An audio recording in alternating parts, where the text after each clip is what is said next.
Hey, what's going on, YouTube? It's Broadus back again with another video.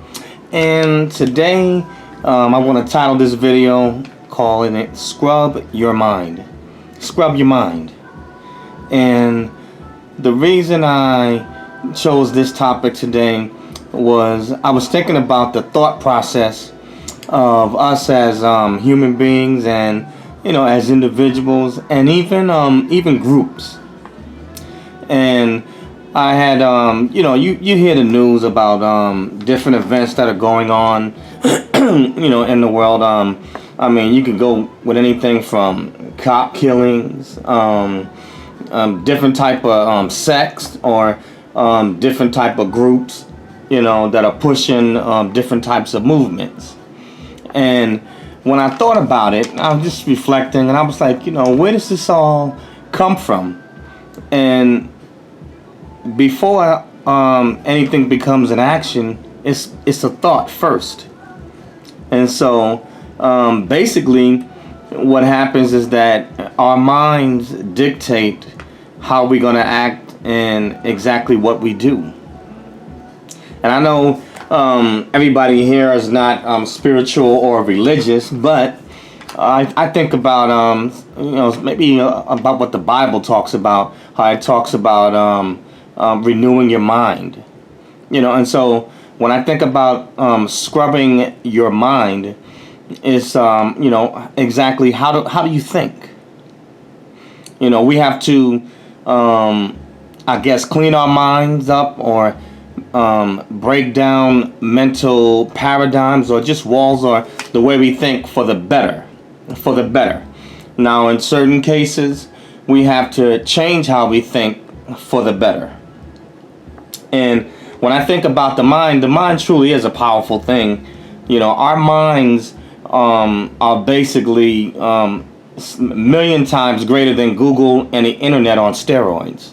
Our minds, process millions, just tons and tons of data. Then we also have our imagination, but the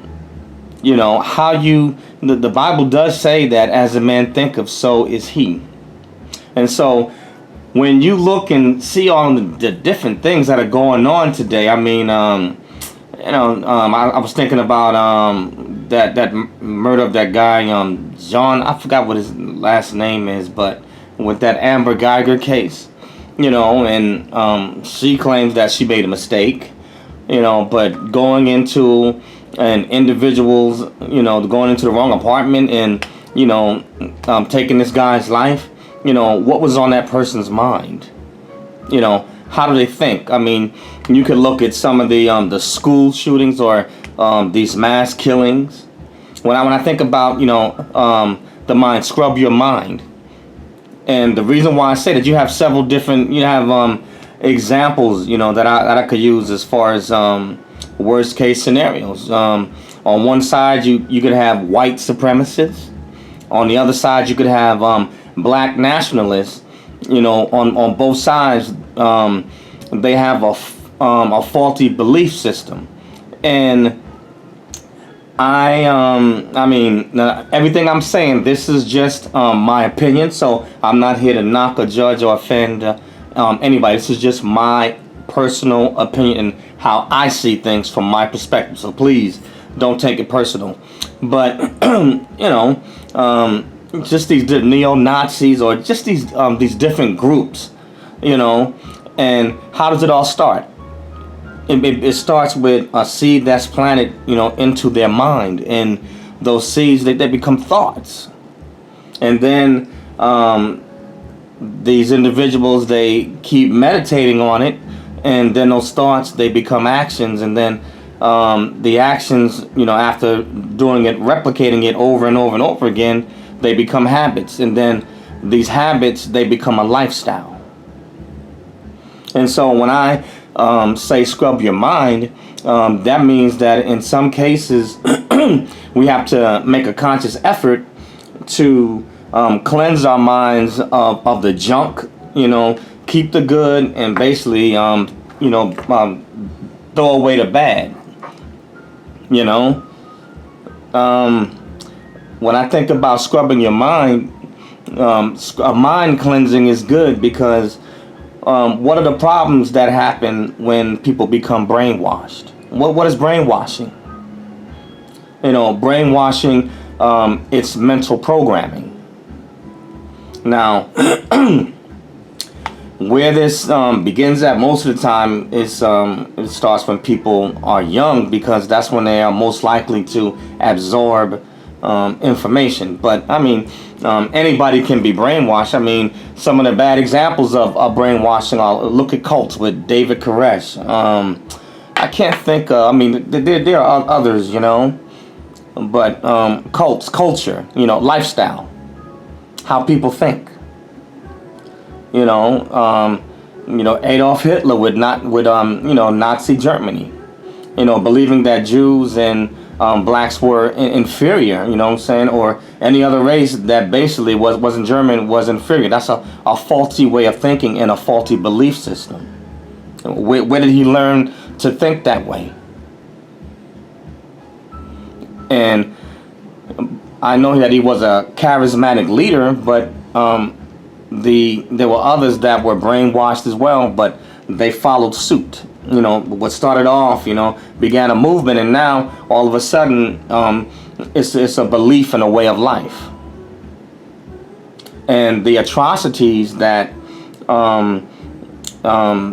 in this case, that the Jews suffered because of the way someone else thought. And if we don't scrub our minds or cleanse our minds, if we think a certain way on a lower level, well, what happens when you get individuals with faulty belief systems and they come into power? What they think and what they do, their actions, whereas before on a lower level, it doesn't affect as many people. But when they get up to more of a pinnacle or much higher level with greater power, they affect the lives of the masses. So we have to on every this applies on every level. Scrub your mind. Change the way you think, and it's not. It is definitely not something that is necessarily easy to do, especially once we have developed certain patterns. But yes, as you can see, I'm using my example. Scrub your mind. That means clean up how you think, because how you think is going to affect how you act. And how you act, it can either be, like I said, good or bad. But if we all reap what we sow one way or another. And so clean your mind up. Clean up, scrub your mind, change the way you think. Get rid of faulty patterns. Another example that I like to use is I even use the Christian church. There are some churches that are storefront churches, and they have been in the same neighborhood or in the same position, for some 30, 40 years. And one example that I like to use is in the Christian churches when they have, say, testimony service, when they tell basically what God has done for them.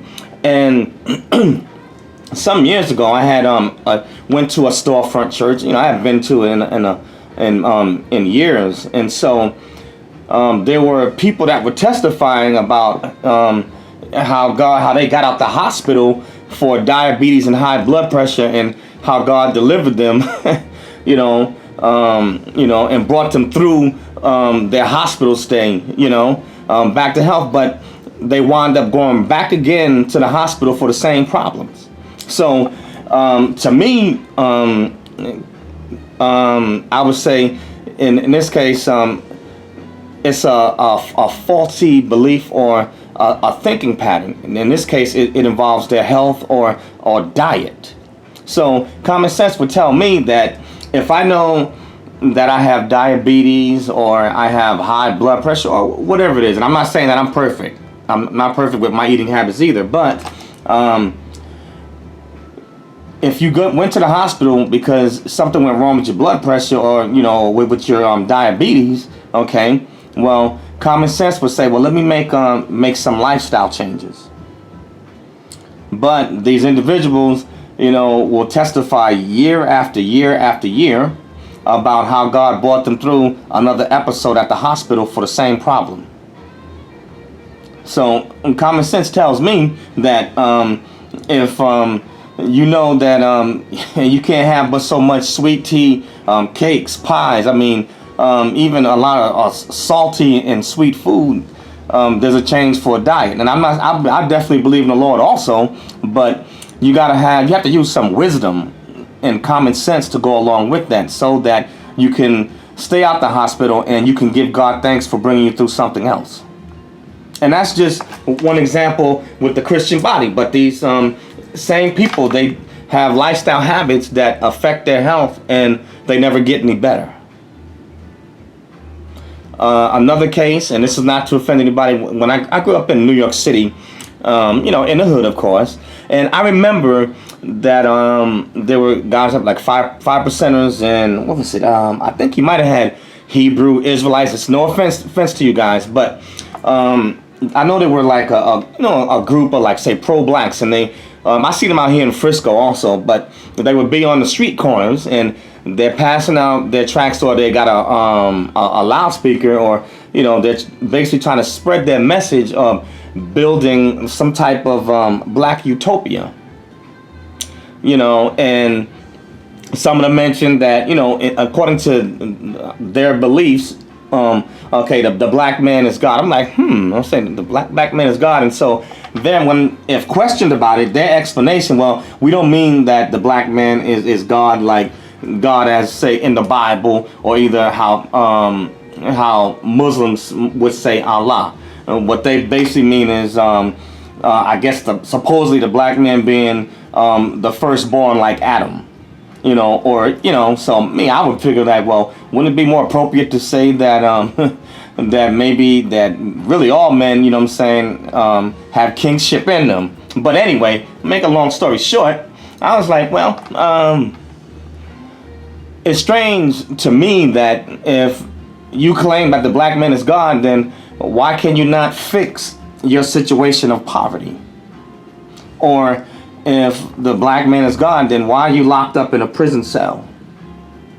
I mean, these are, you have to think, at some point, you have to think logically. And I'm quite sure that some of these guys, after going through the school of hard knocks, they came to the realization, like, hey, wait a minute, But, these different things that they say, how they think, a faulty way of thinking. I'm like, well, man, I don't ever recall God ever needing to rely on any man-made system.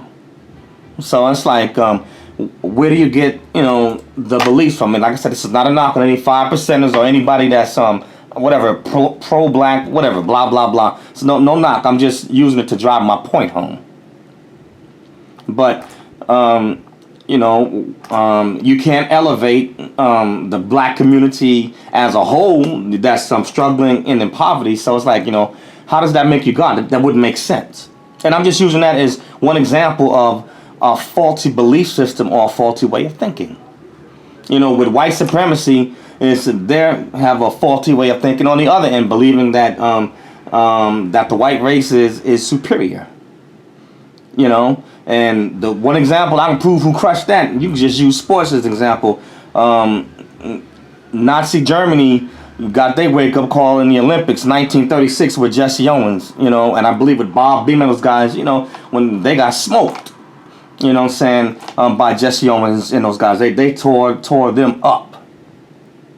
But my point is a faulty belief system, and there's no logic to it.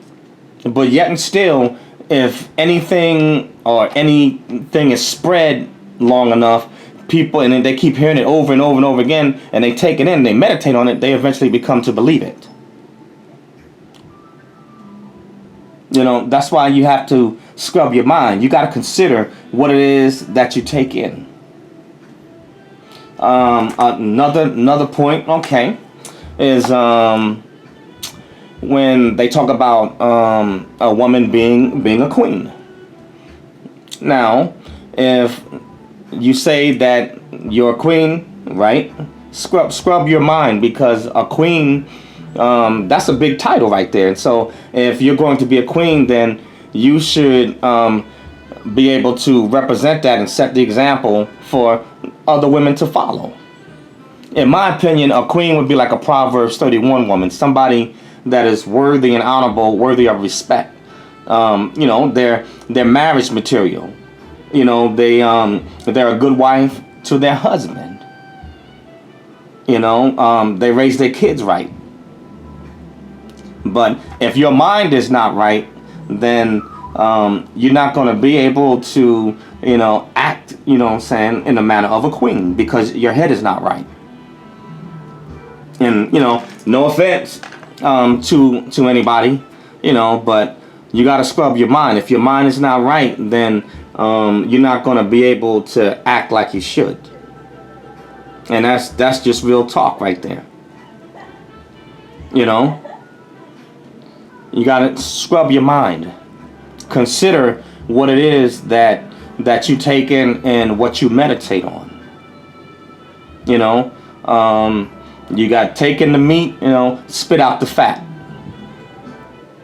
These things ought to be considered, because you see all the craziness and the foolishness. When you're looking at and I understand that no country and nobody's perfect. I get it. But you could look at our president, and then look at Congress, with the tomfoolery they have going on. Why is that? They have a certain way of thinking. And see, in their case, because they're in politics, or they're at the top with the elites, they're in leadership, how they think, the policies, the laws that they pass, they affect our lives. How they think. The Bible says, out of the abundance of the heart, the mouth speaketh. And so whatever is on your mind or in your heart is going to come to the forefront. And that's why you got to scrub your mind. Make sure your mind is clean, so what comes out of your mouth is appropriate. You want your words to be sweet and not bitter. Scrub your mind. Clean up. The way you think and what you meditate on. And I hope, like I said, anything I'm saying, it's not to offend any person or any group, but it's just some food for thought. Something to think about. Scrub your mind, people. Because in these times that we are going into, you are definitely going to need to have a sound mind. And if your mind is not right, you're going to be blown away and swept, to the wayside. Scrub your mind. Clean it up. But that's all I have for this video. And I thank you guys for watching. And please share the video. Please subscribe to my channel. You can hit the unlike button. If you don't like it, hey, that's cool too. Hit the unlike button. Leave comments. And my channel is Eric Broadus YouTube. That's EricBroadus. Yes.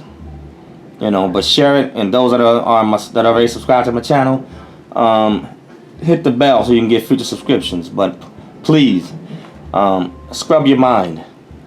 Scrub your mind. I didn't say that it's always gonna be easy to learn a more positive way of thinking, but we got to get there, and you take it one day at a time.